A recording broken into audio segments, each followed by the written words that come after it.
अरे अनीता, अरे अनीता, सो रही हो क्या अभी तक? अनीता की जेठानी जोर जोर से चिल्ला रही थी घर के आंगन में खड़े होकर।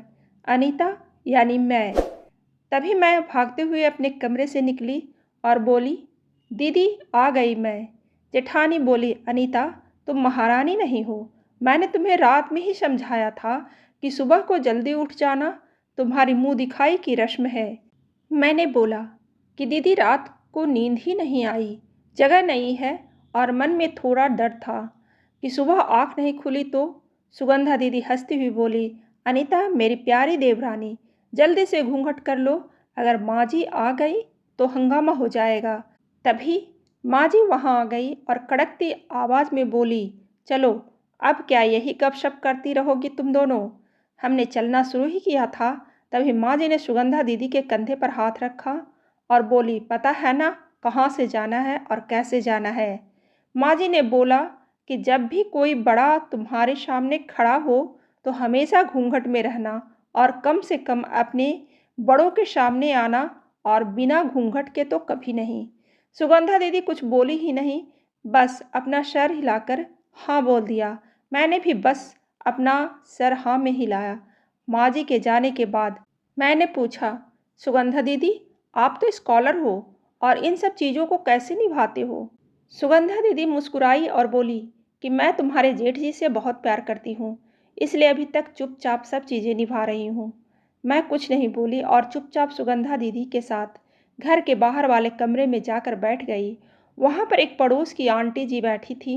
वो बोली कि यह कैसी बहू आई है, ससुर जी सामने खड़े हैं और ये यहाँ बैठी है। मुझे कुछ समझ ही नहीं आया मतलब। सुगंधा दीदी बोली कि जी आंटी जी, अभी नई बहू है, यहाँ के रीति रिवाज सीखने में थोड़ा समय लगेगा। सुगंधा दीदी मुझे वहाँ से उठाकर मेरे कमरे में छोड़ आई। 6 महीने यूं ही छोटी छोटी चीज़ों में बीत गए। फिर एक दिन मैं अनूप के साथ साड़ी लेने गई। अनूप का फ़ोन आया और वो दुकान से बाहर बात करने चला गया। साड़ी की दुकान पर बेधड़क होकर साड़ियाँ देख रही थी। तभी साथ में बैठे हुए अंकल जी खांसे, एक बार, फिर 2 बार, फिर 3 बार। मैंने साड़ी वाले भैया से बोला कि भैया इन अंकल जी को पानी दे दो, बहुत खांसी हो रही है इन्हें। अंकल जी भड़क उठे और बोले, क्या बदतमीज लड़की है, ये कुछ शर्म लिहाज है या नहीं? इसे दुकान पर हंगामा होते देख अनूप बाहर से भागकर अंदर आया और अंदर आते ही अंकल जी के पैर छूकर बोला, मामा जी आप यहाँ? मैं घबरा के दुकान से बाहर निकल आई, एक लंबा घूंघट करके गाड़ी में बैठ गई। अनूप बाहर आया और गाड़ी में बैठकर गाड़ी बहुत तेज चलाने लगा। मैंने धीमी आवाज में बोला, गाड़ी बहुत तेज चला रहे हो, कहीं एक्सीडेंट न हो जाए।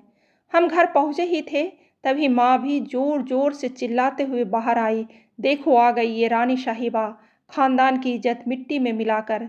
तभी सुगंधा दीदी आई और बोली, माँ जी मेरे शादी को 6 साल हो गए, मैं अभी तक मामा जी को नहीं जानती, ये कैसे जानेगी? माँ जी जोर से चिल्लाई, देखो कैसे चपड़ चपड़ जवान चल रहा है इस सुगंधा की कभी। अनूप सबकी बात काटते हुए बोले कि माँ ये दोनों सही बोल रही हैं, अगर ये हमेशा घूंघट करके रहती है तो मामा जी को कैसे पहचानेगी? और माँ आज मामा जी के फ़ोन पर तुमने पूरे घर की शांति को भंग कर दिया है। ये वही समाज है जिसमें सीता मैया पर भी उंगली उठाई थी। पिताजी और जेठ जी ने भी अपना पक्ष अनूप के साथ ही रखा। माँ जी थोड़ी देर सोचने के बाद वापस सुगंधा दीदी और मेरे पास आई और बोली कि तुम दोनों को अपनी मर्यादा का पता है, मुझे उम्मीद है कि तुम कभी भी मेरा सिर शर्म से नीचे नहीं झुकने दोगी। हम एक ही परिवार के सदस्य हैं, हमें हमेशा साथ रहना है, अच्छा वक्त हो या बुरा वक्त, हर सदस्य को अपनी मर्यादा पता है। माँ जी ने मुझे और सुगंधा दीदी को गले से लगा लिया। कहानी अच्छी लगे तो लाइक जरूर करें और ऐसी ही कहानी सुनने के लिए सब्सक्राइब बटन दबाइए।